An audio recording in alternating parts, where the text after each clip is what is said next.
पिछले भाग में आपने देखा कि आर्यन की मां के मना करने के बाद भी अतुल ने दरवाजा खोला और उसका शरीर खुद ब खुद बाहर की ओर खिंच गया। उसके सामने एक डरावनी औरत आ गई। अब आगे।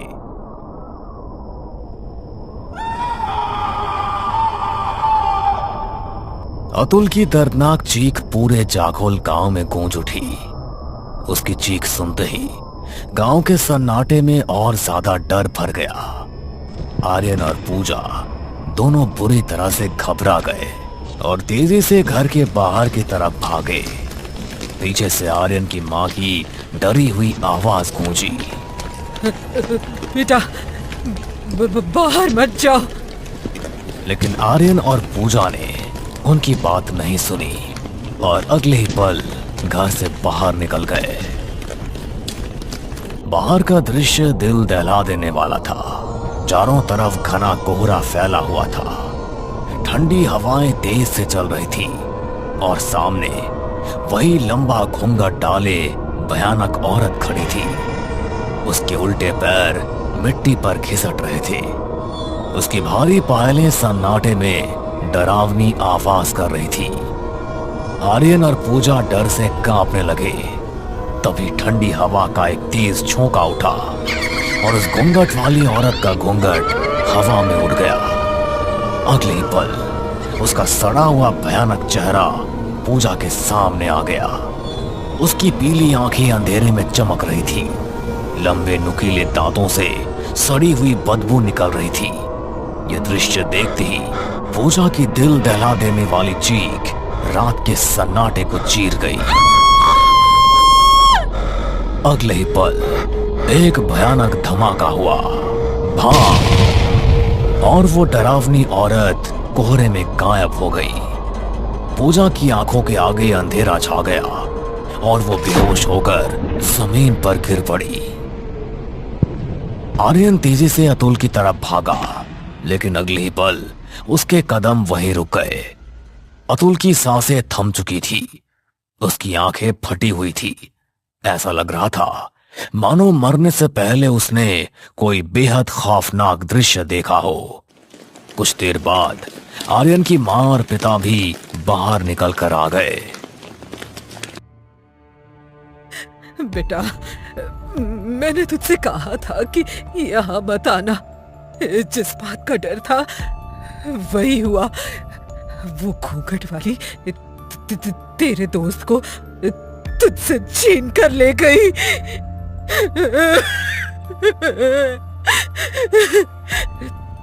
इतना कहते ही वो फूट फूट कर रोने लगी।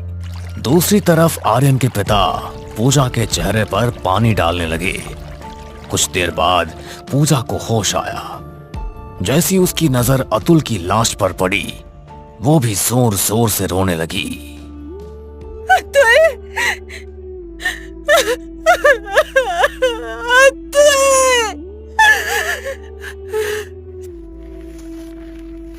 धीरे धीरे गांव वालों ने अपने घरों के दरवाजे खोलने शुरू कर दिए। डर से कांपते हुए लोग बाहर निकलकर अतुल की लाश को देखने लगे।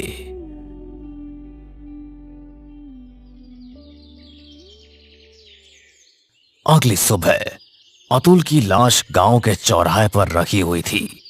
गांव वाले डरी हुई नजरों से उसकी लाश को देख रहे थे। तभी गांव का मुखिया धीरे धीरे आगे बढ़ा और गुस्से से आर्यन की तरफ देखने लगा। जब तुम्हारी मां तुमसे कह रही थी कि इस गांव में मत आना, तो फिर तुम क्यों आए? और आए तो आए, अपने दोस्त को भी क्यों ले आए? आर्यन, अपने दोस्त की मौत के जिम्मेदार तुम खुद हो। मुखिया के शब्द आर्यन के ऊपर बिजली बनकर गिरे, लेकिन वो उस समय चुप रहा। कुछ देर बाद गांव वाले रोते हुए अतुल की लाश को वहां से ले गए।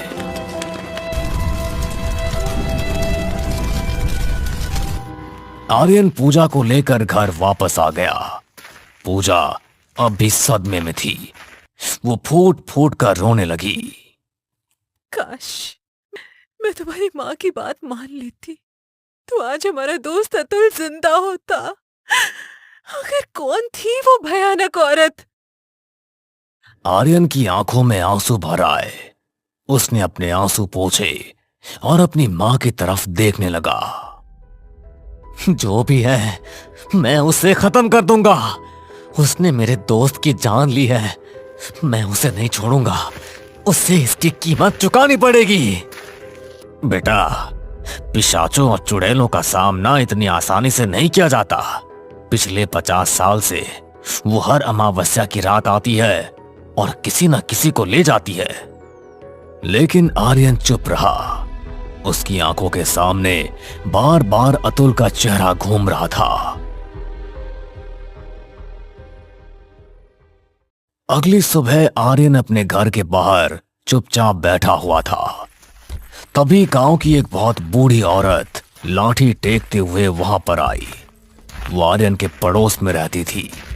उसके चेहरे पर उम्र की झुर्रियां थी, लेकिन आंखों में अजीब गहराई दिखाई दे रही थी। तेरे दोस्त के बारे में सुनकर बहुत दुख हुआ बेटा, लेकिन सच बताऊं, मैंने बरसों से देखा है।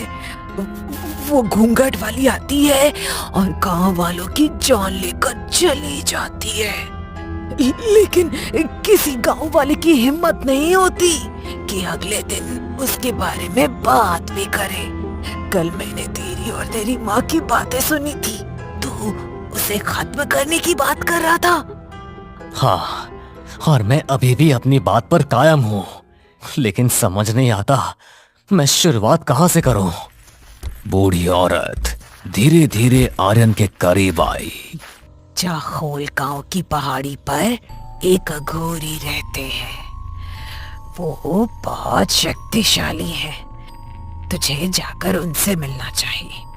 मैंने गांव के मुखिया और बाकी लोगों से भी उस साधु के बारे में कहा था, लेकिन ये गांव वाले कायर हैं, डरपोक हैं। लेकिन तू डरपोक नहीं लगता। इतना कहकर वो बूढ़ी औरत वहां से चली गई। आर्यन काफी देर तक गहरी सोच में डूबा रहा।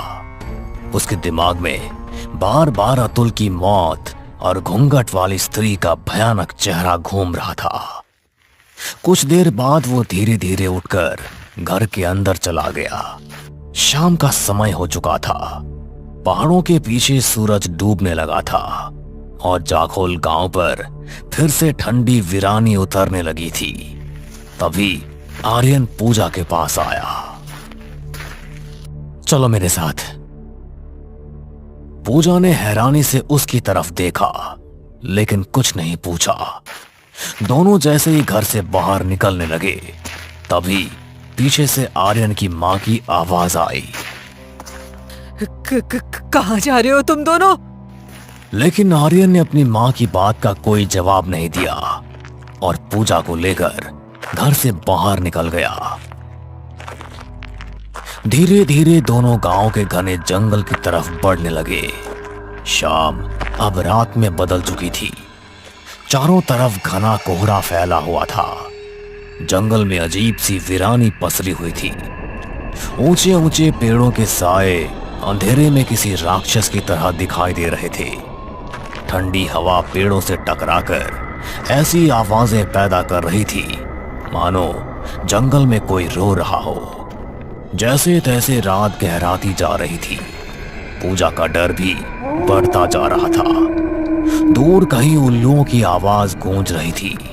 सूखे पत्तों पर पड़ते कदमों की आवाज पूरे जंगल में फैल रही थी। अचानक कुछ देर बाद दोनों के सामने एक बहुत पुराना शमशान घाट दिखाई दिया। शमशान घाट के चारों तरफ जली हुई लकड़ियां और टूटी हुई समाधियां थी। वहां का माहौल इतना डरावना था कि पूजा के शरीर में सिहरन दौड़ गई। तभी पूजा की नजर एक विशाल पुराने पेड़ के नीचे बैठे एक अघोरी पर पड़ी। उसके पूरे शरीर पर शमशान की राख लगी हुई थी। उसकी जटाएं बिखरी हुई थी। वो आंखें बंद करके बिल्कुल शांत बैठा हुआ था। पूजा उसे देखकर डर गई। ये कौन है? गांव की एक बूढ़ी औरत ने बताया था कि मुझे इससे मिलना चाहिए। आर्यन और पूजा धीरे धीरे जाकर उस अघोरी के सामने बैठ गए। तभी अचानक अघोरी ने अपनी आंखें खोल दी। उसकी आंखें लाल थी। पूजा डर से कांप उठी। कौन है तू? जी, मेरा नाम आर्यन है और ये पूजा है। यहां क्यों आया है? आर्यन धीरे धीरे सारी घटना बताने लगा। उसने अपने दोस्त अतुल की मौत का दिल दहला देने वाला दृश्य भी बताया। बात करते करते उसकी आंखों से आंसू बहने लगे। तभी अचानक अघोरी घुटनों के बल बैठ गया और अगले ही पल वो जमीन पर घिसटते हुए बहुत तेजी से आर्यन के बेहद करीब आ गया। उसकी लाल आंखें लगातार आर्यन की आंखों को घूर रही थी। फिर उसके चेहरे पर एक रहस्यमयी मुस्कान फैल गई। तेरी आंखों में क्रोध है, बदले की भावना है, और ये भावना गलत नहीं है। कोई और होता तो मैं उसे यहां से भगा देता, लेकिन मैं तेरी मदद जरूर करूंगा। ठंडी हवा अचानक और तेज चलने लगी। लेकिन बता, तू क्या कर सकता है? बाबा, उसे खत्म करने के लिए मैं कुछ भी कर सकता हूं। अघोरी अचानक फिर घुटनों के बल पीछे की तरफ घिसटता हुआ पुराने पेड़ के नीचे जाकर बैठ गया। उसके पास एक बेहद गंदी और रहस्यमयी बोतल रखी हुई थी, जिसके अंदर काला सा कोई अजीब पदार्थ भरा हुआ था। अघोरी ने बोतल उठाई और उसमें भरा पदार्थ पीने लगा। अगले ही पल वो अचानक उठ खड़ा हुआ। फिर वो पेड़ के चारों तरफ चक्कर लगाने लगा। उसका शरीर अजीब ढंग से हिलने लगा। वो किसी पागल इंसान की तरह डरावना नृत्य कर रहा था। पूजा ये सब देखकर बुरी तरह से डर गई। कुछ देर बाद अघोरी अचानक शांत होकर जमीन पर बैठ गया। फिर वो भारी आवाज में बोला, जानता है वो घूंघट वाली स्त्री कौन है? तेरे ही गांव की ठकुराइन, जिसकी 50 साल पहले मौत हो चुकी है। वो बदला ले रही है। ये सुनते ही आर्यन और पूजा दोनों चौंक गए। बदला? लेकिन किससे बदला ले रही है? अचानक अघोरी जोर जोर से हंसने लगा। उसकी डरावनी हंसी पूरे जंगल में गूंज उठी।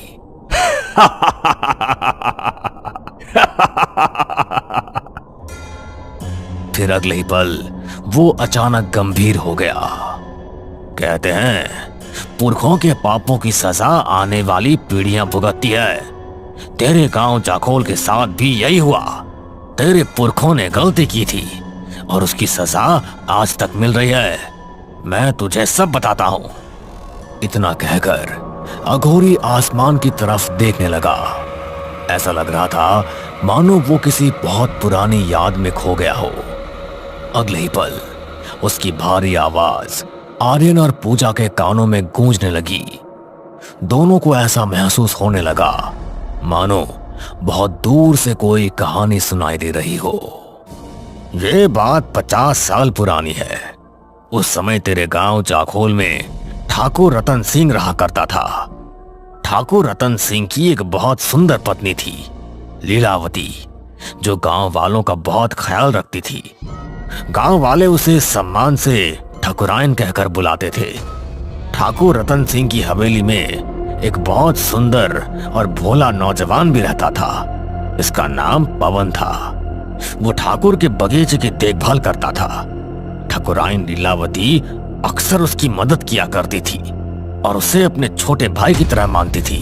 लेकिन ठाकुर रतन सिंह उन दोनों के रिश्ते को किसी और नजर से देखता था।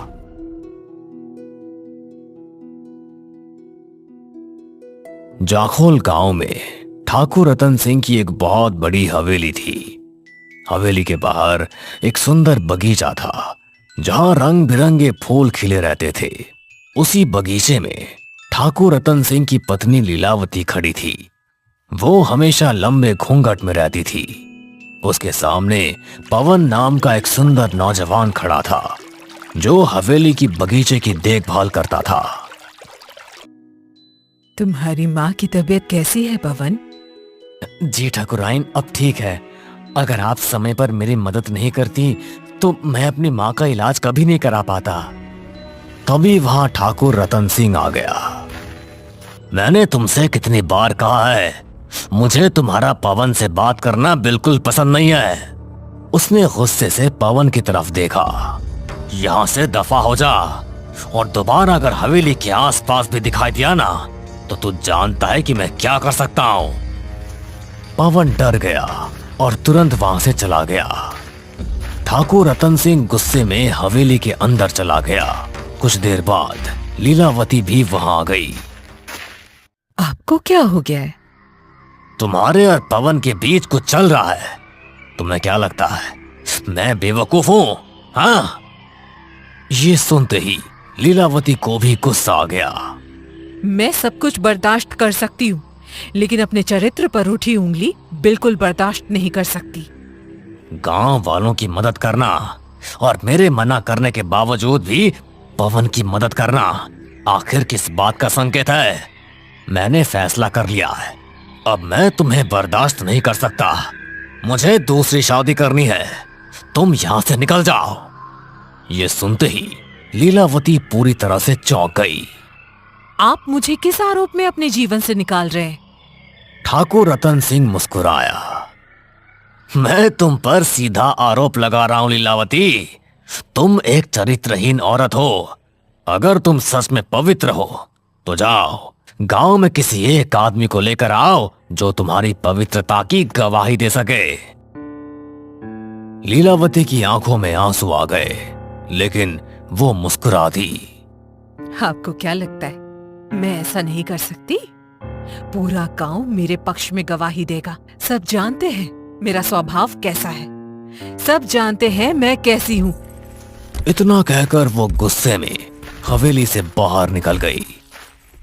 लीलावती के जाते ही ठाकुर रतन सिंह ने अपने नौकर बलदेव को इशारा किया। जाओ, पूरे गांव में ऐलान कर दो, अगर कोई भी लीलावती के पक्ष में गवाही देने हवेली में आया तो उसका अंजाम अच्छा नहीं होगा। बलदेव तुरंत वहां से चला गया। कुछ ही देर में पूरे गांव में ठाकुर का आदेश फैल चुका था। गांव वाले पहले से ही ठाकुर से डरते थे।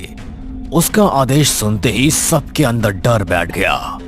डर इतना बढ़ गया कि लोगों ने अपने घरों के दरवाजे बंद कर दिए। लीलावती पूरे गांव में घूमने लगी। वो हर घर का दरवाजा खटखटाती रही, लेकिन कोई दरवाजा नहीं खोलता। सुबह से लेकर शाम तक वो गांव के हर घर के सामने दस्तक देती रही, लेकिन डर की वजह से कोई भी बाहर नहीं आया। धीरे धीरे लीलावती की आंखों से आंसू बहने लगे। गांव वालों, मैंने हमेशा तुम्हारी मदद की। आज मुझे सिर्फ तुम्हारी गवाही चाहिए। मुझ पर ऐसा आरोप लगाया जा रहा है जो पूरी तरह झूठ है। क्या तुम में से कोई भी नहीं जो मेरी पवित्रता की गवाही दे सके? क्या तुम में से कोई भी नहीं जो ये कह सके कि ठाकुराइन गंगा की तरह पवित्र हैं? लेकिन पूरा गांव चुप रहा। किसी ने भी दरवाजा नहीं खोला। आंखों में आंसू लिए लीलावती वापस हवेली पहुंची, लेकिन हवेली के बाहर ठाकुर रतन सिंह पहले से ही खड़ा था। किस अधिकार से तुम वापस आई हो? क्या गांव में ऐसा कोई भी नहीं मिला जो तुम्हारी पवित्रता का गवाही दे सके? लीलावती रोने लगी।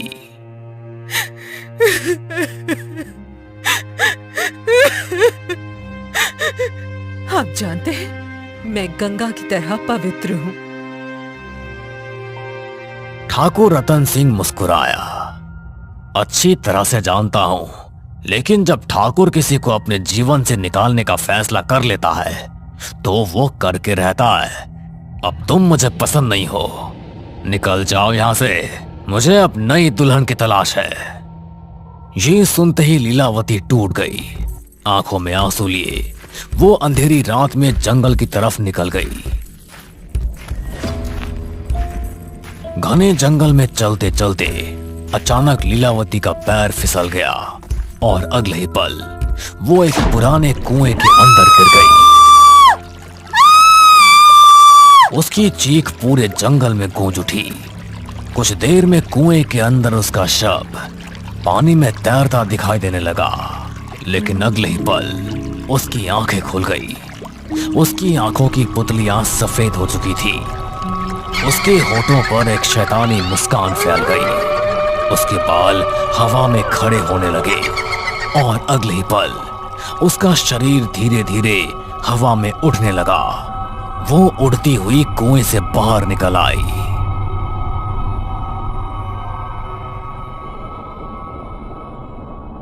अघोरी की कहानी खत्म होते ही आर्यन और पूजा दोनों चौंक गए। तो क्या वही ठाकुराइन आज घूंघट वाली बन चुकी है? हाँ, उसने मदद के लिए गांव के हर घर का दरवाजा खटखटाया था, लेकिन किसी ने भी उसकी मदद नहीं की थी। जिस कुएं में वो मरी थी वो एक शैतानी कुआं था। मरने के बाद उसकी आत्मा को शांति नहीं मिली, वो प्रेत बन गई। क्या उसका अंत किया जा सकता है? हाँ, लेकिन उसके लिए तुझे मौत का सामना करना होगा। अघोरी ने पास रखी शमशान की राख उठाई और आर्यन के हाथों में रख दी। इस लड़की को लेकर उस कुएं के पास चला जा, वो यहाँ से ज्यादा दूर नहीं है। रात के अंधेरे में तुझे उस कुएं में उतरना होगा। वो घूंघट वाली औरत तुझे वहीं मिलेगी। तुझे डर का सामना करना होगा और बिना डरे ये शमशान की राख उसके माथे पर लगानी होगी, तभी उसे मुक्ति मिल पाएगी। ये सुनते ही पूजा डर गई। आर्यन, मैं तुम्हें नहीं जाने दूंगी। पूजा, मैं जाऊंगा और तुम भी मेरे साथ चलोगी। जब तक उसका अंत नहीं करूंगा मुझे चैन नहीं मिलेगा। दिन रात मेरी आंखों के सामने अतुल का चेहरा घूमता रहता है। उसकी कोई गलती नहीं थी पूजा, फिर भी उसने उसे मार डाला। इतना कहकर आर्यन ने शमशान की राख उठा ली।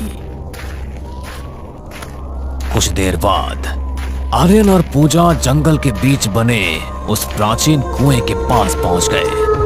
कुएं के अंदर से अजीबोगरीब आवाजें आ रही थी। ऐसा लग रहा था मानो कुएं के अंदर कोई रो रहा हो। ठंडी हवाएं तेज हो चुकी थी। पूजा डरते हुए आर्यन की ओर देख रही थी। अभी भी समय है आर्यन, मत जाओ। मुझे डर का सामना करना होगा पूजा। इतना कहकर वो सीधे कुएं के अंदर कूद गया। अगले ही पल वो कुएं के गहरे पानी में जा गिरा। चारों तरफ घना अंधेरा था। तभी अचानक पानी के अंदर हलचल होने लगी। धीरे धीरे वही घूंघट वाली स्त्री पानी के अंदर से बाहर निकलने लगी। कुएं के अंदर तेज ठंडी आंधी चलने लगी। उसका भयानक चेहरा आर्यन के सामने आ गया, लेकिन इस बार आर्यन नहीं डरा। उसने तेजी से शमशान की राख उठाई और सीधे उसके माथे पर लगा दी। अगले ही पल घूंघट वाली ठाकुराइन दर्द के मारे चीखने चिल्लाने लगी। उसका शरीर धीरे धीरे धुएं में बदलने लगा। कुछ ही पलों में उसका पूरा शरीर धुएं में बदलकर हवा में गायब हो गया। कुएं के अंदर अचानक शांति छा गई। ये देखकर पूजा की आंखें फैल गई। वो तुरंत कुएं के अंदर झांकने लगी। आर्यन, तुम ठीक तो हो? पूजा, मुझे बाहर निकालो। पूजा इधर उधर देखने लगी। तभी उसकी नजर एक विशाल पेड़ पर पड़ी जिसकी मोटी बेलें नीचे लटक रही थी। उसने जल्दी से एक मोटी बेल तोड़ी और कुएं के अंदर फेंक दी। इसे पकड़ लो। आर्यन ने बेल पकड़ ली।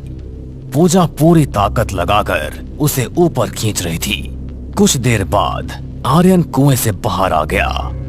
पूजा ने राहत की सांस ली और तुरंत उसे गले लगा लिया।